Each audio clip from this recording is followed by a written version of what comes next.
General Upendra Dwivedi ने कहा operation सिंदूर में सरकार ने सेना को फ्री हैंड दिया था। सरकार की तरफ से सेना को फ्री हैंड दिया गया था। जनरल उपेंद्र द्विवेदी ने कहा कि हमको युद्ध के मुताबिक तैयारी करनी होगी और दोबारा जल्द ही पाकिस्तान के साथ युद्ध संभव। Air marshal P K. Srivastava, general Sinha दोनों मेरे साथ यहाँ स्टूडियो में मौजूद हैं। ये जब कहा जाता है यूं ही नहीं कहा जाता, ये हमेशा सेना को तो मालूम है कि उसको हमेशा अपने आप को तैयार रखना है, लेकिन जब ये संदेश आकर दिया जाए, जब ये मालूम हो कि संदेश सिविलियंस तक भी पहुंचेगा और अक्रॉस द बॉर्डर भी पहुंचेगा, पूरी दुनिया तक पहुंचेगा, तो उसके मायने होते हैं। इस समय ये बात क्यों कही गई है सर? बिल्कुल सही दिन आपने पकड़ा, बिल्कुल सही बात पकड़ी है।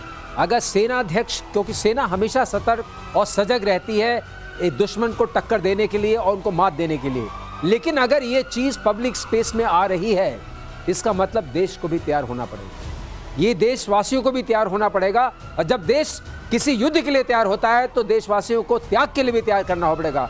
आप सबको तैयार होना पड़ेगा। ये चेतावनी आज प्रतिशोध की तरफ से जा रही है कि देखिए जिस तरह के खतरे मंडरा रहे हैं, जिस तरह मुनीर के जगह जगह जाने के चर्चे हो रहे हैं, जो बाद में हम लोग बताएंगे, लेकिन अभी देश को सतर्क रहना पड़ेगा। ये चेतावनी आ गई है सेनाध्यक्ष की तरफ से और ये बहुत बड़ी बात है। केवल सेनाएं युद्ध नहीं लड़ती, पूरा देश युद्ध लड़ता है। हर एक नागरिक अपनी अपनी भूमिका निभाता है अपनी जगह पर रहते हुए, और इसीलिए ये बात महत्वपूर्ण है। सर, कुछ इम्पेंडिंग दिखाई दे रहा है क्या आपको? देखिए, ये तो सबको पता है कि ऑपरेशन सिंदूर थमा है, रुका नहीं है, ये जारी है, केवल फॉर टाइम बीइंग पॉज्ड। उसका मेन कारण ये है कि जो हम देखते हैं जिस तरह से, और वो जो चीजें आप देख रहे हैं कि इसमें कोई आग में घी भी डाल रहा है, कोई पीछे खड़ा भी है। धीरे धीरे आप चीज शायद बताएंगे, आज बहुत सारी चीजें आई हैं जो कि एक बाहर का बहुत बड़ा ताकत इसके पीछे खड़ा हुआ दिखाई देता है और उसकी क्या परिस्थितियां। इसलिए ये कहा जा रहा है कि ये रुका है, थमा है, रुका नहीं है।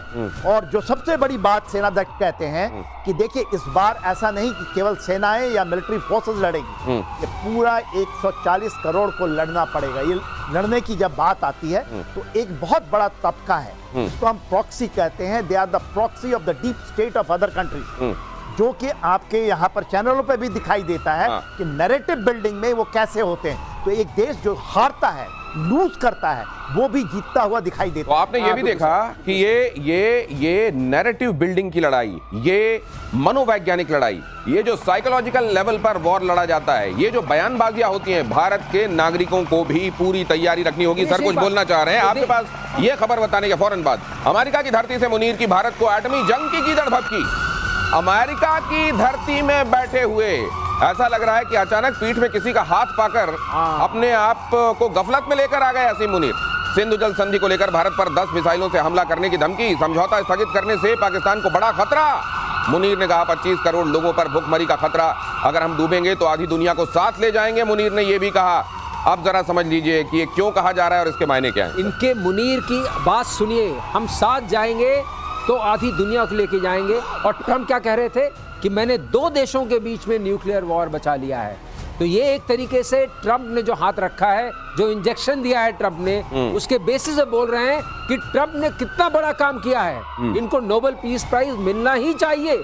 ये भी एक तरीका है नोबेल पीस प्राइज को दिलाने का और कहने का कि मैं तो तैयार था, चाहे कोई तैयारी नहीं हो। लेकिन एक बात और बताते हैं जो होता है, हमारे सेनाध्यक्ष क्यों बोल रहे हैं, वो इसलिए बोल रहे हैं, उन्होंने एक बात और बोली थी कि इस बार जो लड़ाई होगी उसमें इंफॉर्मेशन वॉरियर्स की भी जरूरत पड़ेगी। जो नैरेटिव बिल्डअप की बात हुई थी, उसमें स्कॉलर वॉरियर्स की भी जरूरत पड़ेगी। जो बात हुई थी टेक्नोलॉजी की, और उसमें जरूरत पड़ेगी हमारे साइंटिस्ट वॉरियर्स की भी। ये सारे के सारे जो है सबको जुटना पड़ेगा। और देख दो कि खतरा, अगर ये पीछे से वो हाथ पड़ रहा है तो आपको उस खतरे के लिए भी तैयार रहना पड़ेगा। तो मुझे ये लग रहा है कि अचानक हाथ लगा और अचानक एक पपेट की तरह वो शुरू हो गए, या कहीं ऐसा तो नहीं है जनरल सिन्हा? मेरा एप्रीहेंशन तो दूसरा है कि लाइनें लिखकर तो नहीं दी गई, या ये जाओ और बोल दो।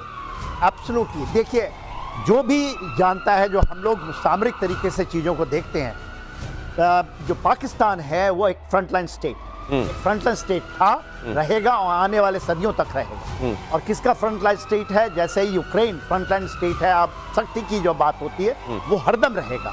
देखिए, चीजें जो हुई हैं, हमने इसको ये समझ लिया कि शायद पाकिस्तान समझ जाए, कभी भी समझ जाए, मगर वो समझने वाला नहीं। पाकिस्तान समझने वाला नहीं। सबसे बड़ी जो चीज मैं बताना चाहता हूँ, वो सेंटकॉम कि आपको पता है जो जनरल कोलेरा है, वो जो अभी जिनकी रिटायरमेंट हुई है, उन्होंने कहा था कि he is unprecedented, he is our partner. ये उन्होंने ये बात कही थी, ये बात, और ये बात ये कही गई क्योंकि आउट ऑफ नाटो यदि कोई सबसे बड़ा है पूरे विश्व में तो वो अमेरिका का पार्टनर पाकिस्तान है। और इस पाकिस्तान को आप भूलिए नहीं, जब हम वहां से अफगानिस्तान से निकले तो बहुत सारे एसेट पाकिस्तान में आए हैं जो कि अमेरिकन ट्रुप्स उसको देख रहे हैं। ये बड़ी बात, दुनिया को पता नहीं है। ये बड़ी बात है। नेटो के बाहर अपने सबसे बड़े पार्टनर के तौर पर पाकिस्तान का तस्वुर, वो पाकिस्तान जो चाइना के साथ भी है। क्या आप इस तरीके के ये भरोसा आपको भी मालूम है कि आप जिस पर भरोसा कर रहे हैं वो भरोसा का भा भी उसको छू कर नहीं गया है, और बहुत जल्दी ये भा का भ्रम भी आपका टूटेगा। और मुनीर की एटमी धमकी पर भारत का पलटवार देखिए। एटमी हथियार लहराना पाकिस्तान की पुरानी आदत। मिनिस्ट्री ऑफ एक्सटर्नल अफेयर्स ने कहा न्यूक्लियर ब्लैकमेल के आगे झुकेगा नहीं भारत, हमें अपनी सुरक्षा करना आता है। किसी मित्र देश की धरती से की गई टिप्पणी खेदजनक है। मिनिस्ट्री ऑफ एक्सटर्नल अफेयर्स ने यह भी बहुत स्पष्ट तरीके से बता दिया कि मित्र देश की धरती पर खड़े होकर ये बयान हमें कष्ट पहुंचा रहा है। और हम ये देखकर हैरान हैं कि वो अमेरिका जो 9/11 के बाद पूरे तरीके से ये लग रहा था कि अब सच्चाई को समझ चुका है, क्या एक बार फिर से गफलत की दुनिया में आ गया है? और क्या फिर से उसको एक तगड़ी चोट के बगैर उसकी आंखें खुलेंगी नहीं? सर ये बिल्कुल आपने ठीक कहा। ये कौन सा अमेरिका है जिसको हम देख रहे हैं? और ये पिछले 6-8 महीनों में ट्रंप के एडमिनिस्ट्रेशन में ही हुआ है, जो अपने आप में सबको अचंभित कर रहा है।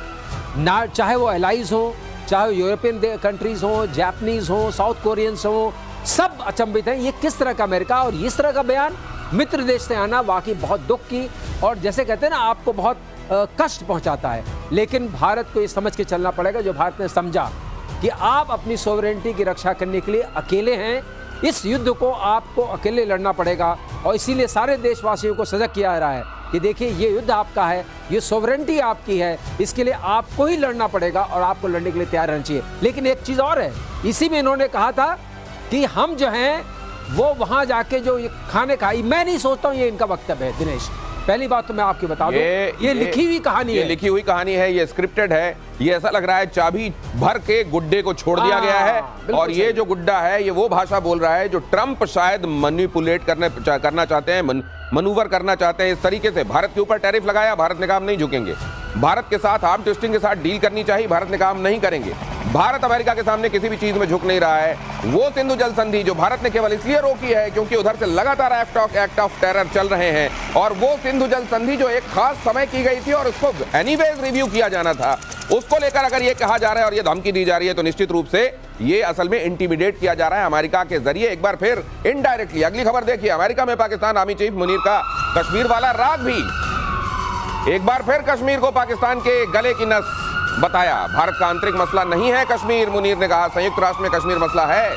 मुनीर ने कहा, पहलगाम अटैक से पहले भी मुनीर ने ऐसा ही बयान दिया था, जुगलर वेन वाली बात कही थी, और उसके बाद पहलगाम अटैक आपने देखा था।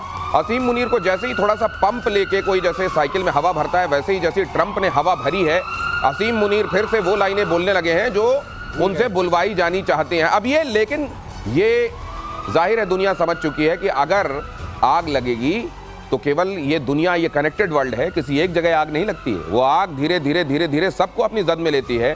इस समय ये जो कर रहे हैं असीम मुनीर, क्या ये समझा जाए कि असीम मुनीर तो खैर उनको लेके कभी डाउट नहीं था, लेकिन तकलीफ इस बात की हो रही है कि उनको चाबी भरी जा रही है और उनके जरिए वो कराया जाए जो भारत की सॉवरेनिटी के खिलाफ है। क्या आप आने वाले दिनों में ये संबंध भारत अमेरिका के और तल्ख होते हुए देखते हैं? देखिए दिनेश, ये चीज को आप लेके चलिए कि ट्रंप पहले नहीं मानते, पहले टर्म में वो नहीं मानते थे कि पाकिस्तान वो स्टेट है जो हमारे बातों में चीजों करता है। देखिए, पाकिस्तान ही एक फ्रंटलाइन स्टेट है जो यूएसएसआर को तोड़ने में काम किया था, और अफगानिस्तान के उन्होंने एक ही जगह स्ट्रेटेजिक विक्ट्री की है जब यूएसएसआर को 1991 में तोड़ा था, 89 से लेकर 3 साल तक, और पाकिस्तान उसका मेन प्लेयर था। और उनको ये भरोसा हो रहा है कि चाइना को यदि तोड़ना है, भारत को तोड़ना है, क्योंकि भारत भी, आप ये ना समझिए कि भारत कोई बड़ा दोस्त बन गया है। ये 20 साल में कोई ऐसी दोस्ती नहीं है। स्ट्रैटेजिकली चाइना से ज़्यादा वो मानते हैं कि भारत उनके लिए सरदर्द बनेगा आज से 20 साल बाद।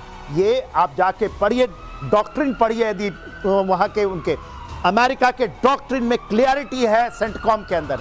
सेंटकॉम देखता है अफगानिस्तान, पाकिस्तान और वेस्ट एशिया को, जो उनका इंडो पैसिफिक कमांड है वो देखता है भारत को, नेपाल को, भूटान को, बांग्लादेश को। और वहां पर सेंट मार्टिन आइलैंड के ऊपर में आपने सुना होगा लड़ाई, क्योंकि वहां पर वो अपना बेस बनाना चाहते हैं।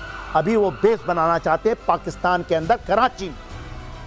वो चाहते हैं कि वो बेस बने, मगर वो अपने एसेट को नहीं कहेंगे क्योंकि डिगोगासिया उनके पास में है। वो चाहते हैं कि इनकी नेवी और वो पूरा का पूरा लाल सागर और जो इंडियन ओशन रीजन है उसके अंदर वो कार्रवाई करे, जो कि चाइना के सर पे पीठ में बहुत बड़ा छुरा होगा।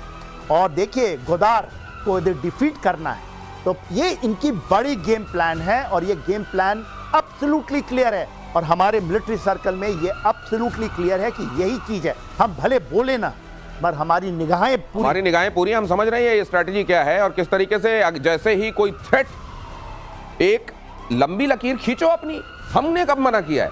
दूसरे की लकीर को मिटाकर अपनी लकीर लंबी करने की जो मानसिकता अमेरिका की रही है, यूएसएसआर को तोड़ने से लेकर, वहां भी मोहरा बना, पाकिस्तान किसी ना किसी भूमिका में वहां रहा, यहां चाइना और खास तौर से हिंदुस्तान को तोड़ने के मिशन में ये ट्रंप के मोहरे बन रहे हैं। ये है पूरी कहानी जो जनरल सिन्हा आपको बताना चाह रहे हैं।